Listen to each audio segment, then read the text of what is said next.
നമസ്കാരം. എല്ലാ NTV പ്രേക്ഷകർക്കും നിങ്ങളുടെ ഇന്ന് എന്ന പ്രോഗ്രാമിലേക്ക് സുസ്വാഗതം. 2025 ഓഗസ്റ്റ് മാസം 28-ാം തീയതി 1201 ആണ്ട് ചിങ്ങമാസം 12-ാം തീയതി വ്യാഴാഴ്ച. ഇന്ന് വ്യാഴാഴ്ചയാണ്, ഗുരുവിൻ്റെ ദിവസമാണ്. ചിത്തിര നക്ഷത്രം ആണ് ഉദയനക്ഷത്രം. ചിത്തിര നക്ഷത്രം തീർന്ന് ചോതി നക്ഷത്രത്തിലേക്ക് പ്രവേശിക്കും. ശരിക്കൊരു 8-8:30 മണിയാവുമ്പം തന്നെ ചോതി നക്ഷത്രത്തിലേക്ക് പ്രവേശിക്കും. അപ്പോൾ ശരിക്കും പറഞ്ഞാൽ ഇന്നത്തെ ഫുൾ നക്ഷത്രം എന്ന് ചോദിച്ചാൽ ചോതിയാണ്. ആരംഭത്തിൽ മാത്രമേ ചിത്തിരയുള്ളൂ. അപ്പോൾ ചോതി നക്ഷത്രം ശുഭനക്ഷത്രമാണ്. അപ്പോൾ ചിങ്ങമാസത്തിലെ ചോതി നക്ഷത്രം ബർത്ത്ഡേ ആയിട്ട് വന്നിട്ടുള്ളവർക്ക് ഇന്നത്തെ ദിവസം വളരെ ഒരു വർഷത്തെ ഫലത്തെ ചിന്തിക്കുമ്പോൾ വളരെ അനുകൂലപ്രദമായ ഒരു വർഷമാണ്. സാമ്പത്തിക നേട്ടത്തിനും ഐശ്വര്യപ്രദമായ അവസ്ഥകൾക്കും പുരോഗതിക്കും ഒക്കെ ഇടവരുന്ന ഒരു വർഷക്കാലമാണ് നിങ്ങൾക്ക് പ്രദാനം ചെയ്തു തന്നിരിക്കുന്നത്.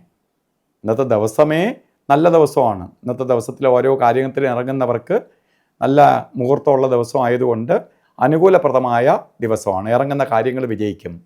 വ്യാഴം സാമ്പത്തിക പുരോഗതിയുടെ കാലഘട്ടമാണ്. അപ്പോൾ സാമ്പത്തിക ഇടപാടുമായിട്ട് ബന്ധപ്പെട്ട് കാര്യങ്ങൾക്ക് തുനിയുന്നത് ഈ ദിവസം നിങ്ങൾക്ക് ഭാഗ്യദായകമായി തീരും.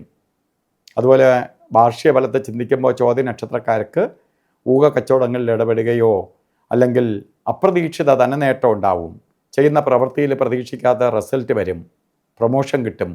അതുപോലെ നമുക്ക് റിയൽ എസ്റ്റേറ്റോ അതുപോലെ ട്രേഡിങ്ങിലൂടെയോ അല്ലെങ്കിൽ മറ്റ് ശരിക്ക് റിയൽ എസ്റ്റേറ്റിലൂടെയോ ഒക്കെ പ്രതീക്ഷിക്കാതെ നേട്ടം ഉണ്ടാവുന്ന ഒരു വർഷമായിരിക്കും. അപ്പോൾ നിങ്ങൾ ആ മേഖലയിൽ പ്രവർത്തിക്കുന്നവരാണെങ്കിൽ അതിന് കൂടുതൽ പ്രാധാന്യം കൊടുത്തുകൊണ്ട് മുന്നോട്ട് പോകണം.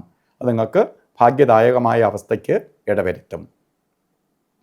അതേപോലെ ഇന്നും ഓരോ കാര്യത്തിന് ഇറങ്ങുമ്പോൾ രാഹുകാല സമയം നോക്കി യാത്ര തിരിക്കണം. രാഹുകാലം ഉച്ചയ്ക്ക് ശേഷമാണ്. നമ്മൾ രാവിലെയൊക്കെ ഓരോ കാര്യത്തിന് ഇറങ്ങും. രാഹുകാലം 1:30 മണി മുതൽ 3 മണി വരെ എന്ന് കലണ്ടറിൽ ഇട്ടിട്ടുണ്ടെങ്കിലും ശരിക്കും 1:30-ക്ക് തുടങ്ങൂല. 2 മണി 3 മിനിറ്റിനെ ആരംഭിക്കുകയുള്ളൂ. 3 മണിക്ക് തീരൂല. 3 മണി 35 മിനിറ്റ് വരെ രാഹുകാല സമയമുണ്ട്. അതേപോലെ തന്നെ ഈ സമയം യാത്രയ്ക്ക് എടുക്കരുത്. അതുപോലെ ഒരു കാര്യത്തിന് എടുക്കാൻ പാടില്ലാത്ത 2 സമയങ്ങളേ ഉള്ളൂ. ഗുളിക കാല സമയവും യമകണ്ഠ കാല സമയവും.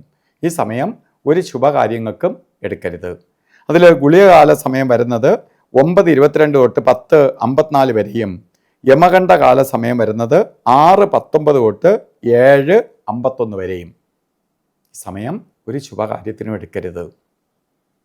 അതുപോലെ തന്നെ ഇന്നും അഭിജിത്ത് മുഹൂർത്തത്തിന് വളരെ പ്രാധാന്യം കൊടുക്കണം. എല്ലാ ദിവസവും ഉണ്ട്. പിന്നെ ഗുരുവിൻ്റെ ദിവസത്തെ അഭിജിത്ത് മുഹൂർത്തത്തിന് വളരെ പ്രാധാന്യമുണ്ട്. 12 മണി 2 മിനിറ്റ് തൊട്ട് 12 മണി 50 മിനിറ്റ് വരെ വരുന്ന സമയമാണ് അഭിജിത്ത് മുഹൂർത്തത്തിൻ്റെ സമയം.